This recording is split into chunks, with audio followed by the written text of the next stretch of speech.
Magandang umaga! Kumusta po? Narito po ulit ang update natin para sa lagay ng ating panahon. Ngayong umaga po ng January 28, 2026. Sa ngayon po ay wala na tayong binabantayan na sama ng panahon sa loob at labas ng ating area of responsibility.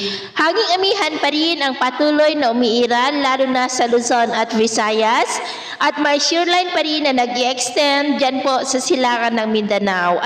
At sa atin naman pong wind map forecast, wala na pong sirkulasyon na nakikita na lalapit sa ating bansa hanggang po sa matapos ang buwan na ito, indikasyon po na wala ng banta ng bagyo, maliban sa patuloy pa rin na pag-iral ng hanging amihan. Pero sa unang linggo po ng susunod na buwan, ay consistent pa rin na may namamataan na lalapit sa ating bansa na sama ng panahon at ang development po niya na ating babantayan kung matutuloy o hindi at ang susunod na bagyo ay tatawagin po sa local name na Bagyong Basyang. At sa lagay ng ating panahon, ngayong madaling araw po ay maayos naman ang panahon sa malaking bahagi ng ating bansa. Maliban lamang po sa mga tsansa ng mga isolated rains sa ilang bahagi ng Cagayan, Calapan, Northern Palawan, silangan ng Negros Island, Cebu, Leyte, Dinagat Island at Siargao.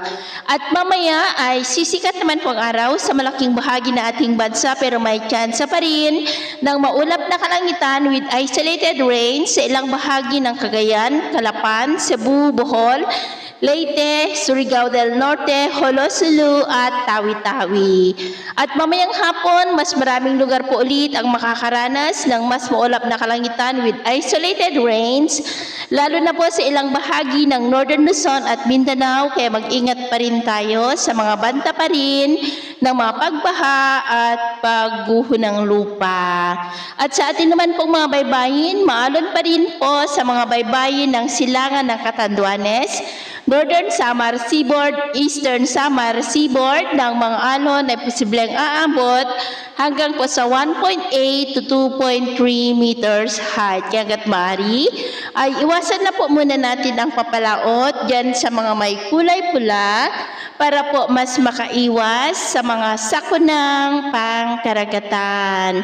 So ito ang latest update natin sa araw na ito. Ako pumuli si James na nagsasabing sa kahit na pagsubok po na darating sa ating buhay, huwag na huwag po tayong mawawalan ng pag-asa. Thank you and God bless!